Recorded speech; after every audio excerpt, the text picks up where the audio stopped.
저는 사실 전세자금 대출이 굉장히 불만입니다. 세계적으로 전세가 있는 나라가 대한민국밖에 없고요. 또 전세에 대해서 이게 대출을 해준 나라는 더더욱이나 대한민국밖에 없습니다. 이게 뭐 좋은 제도일 수도 있습니다. 뭐 서민들을 위한 이런 복지 차원에서의 어떤 지원이다라고 했을 때는 굉장히 좋은 제도라고 할 수가 있겠지만은 또 이면에서는 여러분들이 아까도 말씀을 드렸다시피 전세라는 제도를 통해서 갭투자가 성행을 하는 것이고요. 갭투자 때문에 이게 더 이상 오르지 않을 경우에는 전세 세입자들이 피해를 볼 수가 있는 것이고, 또 이것이 갭투자자들에 의해서 이 부동산 가격이 상승하게 되면은 내 전세 자금은 안전하게 지킬지 모르겠지만은 내가 다시 집을 이제 전세를 그만두고 이제 집을 한번 사봐야 되겠다 이럴 때는 너무 집값이 올라가가지고 계속적으로 전세를 해야만 하는 이러한 상황이 발생할 수 있는 아주 근본적인 제도다, 저는 이렇게 생각을 하는데, 거기다가 정부에서 저리로 융자까지 해줍니다. 그러다 보니까 어떻게 됩니까? 정부에서 융자 해주고 전세로 들어가라고 하는 것은 정부에서 뭔가 생각이 있겠지, 이렇게 생각을 하고 전세자금 대출 받아가지고 전세로만 돌아다니는 것이죠. 정말 정부가 저는 생각이 없는 사람들이라고 생각을 합니다. 이렇게 하나의 그냥 사탕 하나 물려주면서 사람들에게 달콤한 이러한 것을 주고 뭐 표를 얻으려고 하는 그런 심산이 아닌가, 저는 이렇게 생각을 합니다. 전세자금 대출 지금 현재 정부를 비판한 것이냐고요? 이거는 박근혜 정부 때 생긴 건가요? 그렇죠? 이명박 정부 때인가 박근혜 정부 때 생긴 겁니다. 제가 예전에 전세자금으로 대출을 받을 수 있는 방법이 없을까 하고, 제가 처음에 부동산을 시작하자 15년 전에 시작할 때 이런 거를 생각했었어요. 그래서 한번 은행에다 물어봤습니다. 혹시 전세를 담보로 해서 대출을 받을 수 있나요? 그랬더니 저를 좀 머리가 좀 이상한 사람으로 보더라고요. 그런 건 없습니다. 이게 말이 됩니까? 라고 했는데, 어느 순간부터 정부에서 전세자금을 대출해줘라고 하니까는 은행에서 다 대출을 해주는 거예요. 참 웃긴 정책입니다. 저는 이것은 이번 정부가 아니라 이전 정부에서 생긴 정책인데, 이번 정부도 그대로 따라하고 있어요. 그거를 거기다가 청년 대출 같은 경우에는요 100%를 해주고 있습니다. 그게 많이 안 되는 게, 100%를 해준다라는 거는 오피스텔 같은 데 가면은 예를 들어가지고 하자가 생겼어요. 그죠? 예를 들어가지고 못질을 해가지고 혹은 그거를 거기서 안에서 본인들이 친구들이 와가지고 싸움을 벌여가지고 기물 파손을 했어요. 그리고 관리비도 하나도 안 냈습니다. 그리고 전세자금 대출 1억을 100%를 통해서 들어왔어요. 그래서 그거 알아서 갚으래요. 돌려주래요. 주인한테 은행에다가. 그러고서는 자기는 손해배상할 돈은 없다고 합니다. 관리비 낼 돈도 없다고 합니다. 이러한 도덕적 해이가 발생할 수 있는 어떤 그런 상황인데도 불구하고 100%를 해주는 거예요. 저는 이게 전형적인 포퓰리즘 정책이라고 생각을 합니다.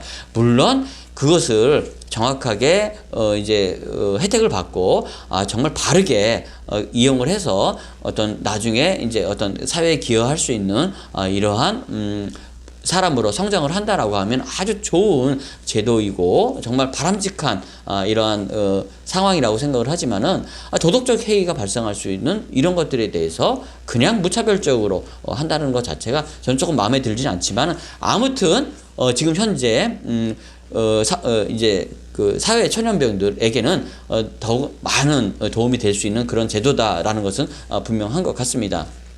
이러한 전세자금 대출 같은 경우에는요, 요즘에 저희 부동산에 하루에도 몇 명씩 이제 상담사들이 와가지고 이러한 안내서를 줍니다. 전세자금 대출을 좀 연결을 해주시면 좀 감사하겠습니다라고 하면서 3점 몇 프로 이렇게 전세자금 대출에 대한 내용을 매일매일 홍보를 하고 있습니다. 그만큼 이 은행권에서는 이게 돈이 되는 것이고, 또 이런 거에 대한 확보가, 자금 확보라든가 또는 이런 안전성 확보가 돼 있다는 것이죠. 어떤 게 돼 있겠습니까? 정부에서 이거를 다 보증을 해주는 거예요. 사람들한테 문제 생기면 어떻게 해주겠다라고. 그리고서는 아까 말씀드렸던 그런 내용들 있죠. 그런 것들을 통해서 이 사람들이 앞으로 부동산 가격이 어떻게 될 것인가에 대한 내용도 전체적인 어떤 그런 것보다는 지역에 대한 내용도 판단을 하는 것이고요. 이렇게 판단을 해서 전세자금 대출을 해주는 것입니다. 그래서 이제 3%에서 3% 초반까지 이런 이자를 받고 대출을 해주는 것인데요. 이러다 보니까는 사실상 전세자금 대출을 받는 것은 크게 어렵지 않다. 라고 생각을 합니다. 여러분들이 은행을 가실 필요도 없어요. 만약에 전세를 구하러 다니시다가 적당한 전세를 여러분들이 발견을 했을 때는 그 연결해준 부동산에다가 전세자금 대출을 받으려고 하는데 조금 알아봐 주실 수 있으세요? 라고 하면은요, 아주 난감해하는 것이 아니라 기뻐서 여러분들 걱정하지 마세요. 제가 책임지고 전세자금 대출을 알아봐 드리겠습니다. 이렇게 얘기를 합니다. 반대로 여러분들이 제가 알아서 한번 알아볼게요. 그러면은 부동산 공인중개사 분들이 기분 나빠합니다. 왜냐하면은 이걸 하게 되면 여기에 대해서도 조금 이러한 그 수고비를 줍니다.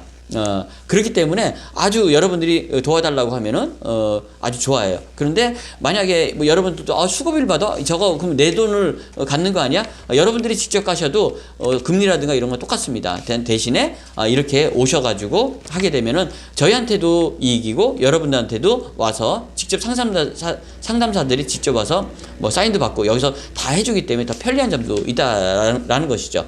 그만큼 이제 이 전세라는 제도를 통해서 수익이 많다 보니까는 은행 창구뿐만 아니라 이렇게 은행 상담사들이 밖으로 전문적인 직업으로서 그냥 이런 전세자금 대출만을 위한 어떤 그런 직원들이 밖으로 이제 다닌다라는 것도 여러분 아셔야 되는데요. 이만큼 전세 자금을 대출받기도 쉽고 이런 자금에 대한 것들이 굉장히 광범위하게 지금 광고를 하고 있다라는 점이 이만큼 전세 자금에 대한 정부의 어떤 이제 지원책이 크다라고 여러분들이 생각을 하셔도 될 것 같습니다.